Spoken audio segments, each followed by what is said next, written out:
Let me just, oh great, we've got Harley Lippman ready to talk about this. And Harley, I don't know whether you've just heard that statement. I realise we're coming to you very soon after reading this Truth Social post, Harley. Were you able to take in that latest statement, Harley? Have you seen it? Are you familiar with it? Otherwise, I will go through it again.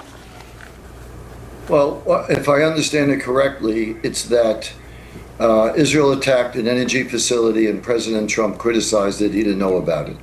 Is that the essence? That's right. Yes, and saying that because of the attack on the gas field in Iran, Iran then took a counter hit, a strike against Qatar, and Donald Trump is defending Qatar, saying they didn't know that was going to happen. Not only did they not know, but we, the Americans, didn't know. Iran didn't know that they weren't involved, and therefore Iran attacked Qatar. As Richard said, this is the problem with the escalation. And if you can use a very sort of prosaic comparison here, Israel is currently in a job share with America, and any job share requires very clear delineation of who is doing what. And what we're seeing here is a confusion and a blurring of the lines about who is in charge and who is making the decisions, Harley. Well, I understand. Again, I read it quickly that apparently President Trump is unhappy with it, I guess for two reasons. He doesn't want to break Iran. He doesn't want to destroy their oil facilities because he's hopeful that there will be some friendly regime there, and he probably wants stability in the country. That's my best guess. At the same time, though, again, you have to ask Israel as to why they did that.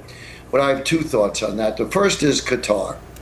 The fact that Iran attacked Qatar, Iran is responsible for that.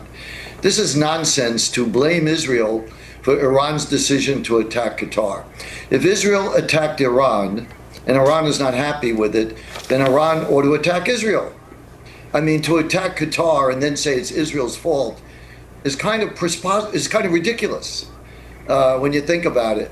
So basically, if Iran doesn't like anything that Israel America does, they could attack other countries, and somehow that's like okay. That's just outrageous. I don't know any other way of saying it. Qatar had nothing to do with it. They didn't attack Iran. If Iran wants to use whatever excuse there is, everybody loves to blame Israel, loves to blame the Jews.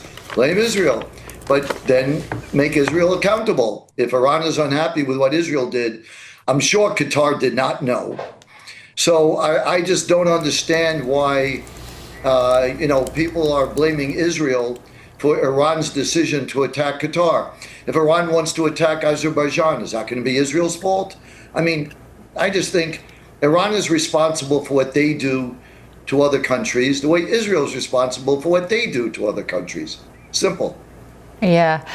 Do you think this line at the start of President Trump's Truth Social is interesting? He says, Israel, out of anger for what has taken place in the Middle East, has violently lashed out at a major facility in a gas field in Iran. A relatively small section of the whole has been hit.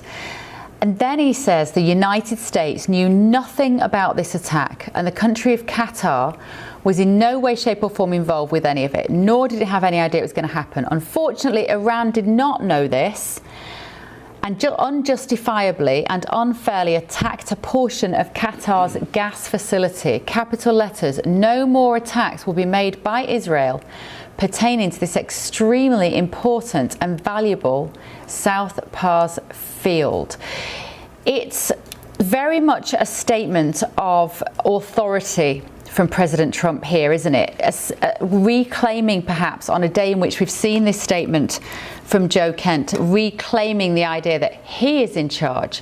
He will decide what happens. Does this suggest that he's been hurt by this allegation that Israel is pulling the strings?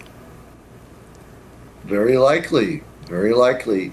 And if I may, about Joe Kent, one is in 2020, he urged Trump to attack Iran's oil facilities.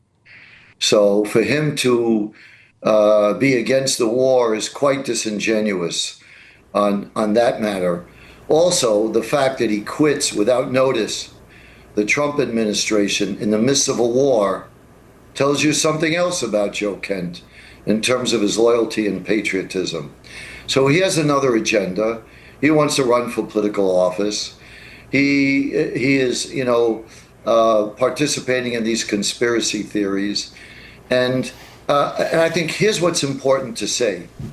In 1979, when this regime took over, they didn't take Israeli diplomatic personnel in Tehran. They took American diplomatic personnel. And then in Lebanon, who did Iran attack? They blew up the American embassy, not an Israeli embassy anywhere. Summoners, use this promo code to get Ultimate Death Knight for free.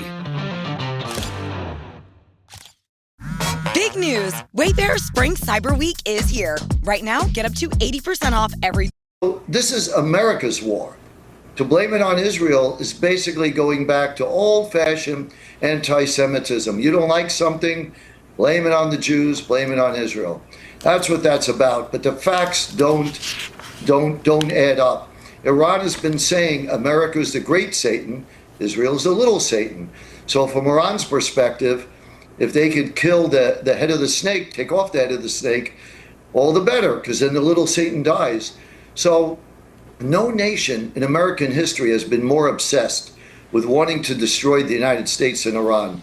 47 years of Iran chanting every day, death to America. What's unclear about that? This is America's war and Israel's war. Yeah. We had on Ken Timmerman earlier, who was incredibly clear, Harley, about his belief that this war is entirely on track as per Trump's definition, and that when Trump said it will be 4 to 6 weeks, we are now 3 weeks in. He said, I think we probably have another 2 to 3 weeks left until victory is assured. But do you agree with that? And again, what does victory actually look like? It's easy to start a war. It's very hard to end a war. Just look at Russia and Ukraine. They're in their 5th year. I'm sure Russia thought it would be a cakewalk taking Ukraine and Kiev, and here we are. So who knows? I am troubled by the notion of giving a deadline on a war, because if I were Iran, I would say to the troops, hang in there. You heard it from President Trump. He's only going to be bombing us for another 2-3 weeks. Then we're good to go. He's going to end it. So as a tactic or as a strategy, I think he's must be playing to America's domestic audience, because there are midterm elections coming up, and the war by many polls is not that popular. I mean, what war is? Wars are ugly, terrible things. I'll give you another quick data point about America and the way they think of wars. Even after Japan attacked the United States in Pearl Harbor, that brought the United States into World War II. And remember, this is December of 1941. Germany had already taken over almost all of Europe. Even then, according to opinion polls in the United States, most Americans did not want to go to war against Germany. As late as 1942. They were happy to go to war against Japan. Part of it was racism also, and America was attacked. So the problem with democracy is people are repelled by the notion of war. It's understandable. Again, wars are utterly horrible, terrible things. But the problem is you can't keep kicking the can down the road. Every administration has passed this on to the next president. Every president knew they had to deal with this regime.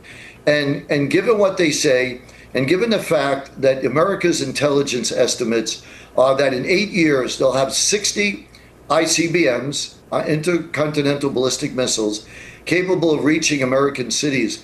I don't know how America could take the chance and wait. It's arrogance to think we know better what our adversary means than their own words. Yeah. Okay, Harley, fantastic. Great to see you again. Foreign policy expert Harley Lippman there. We have some of the best commentators on this topic, don't we? You do.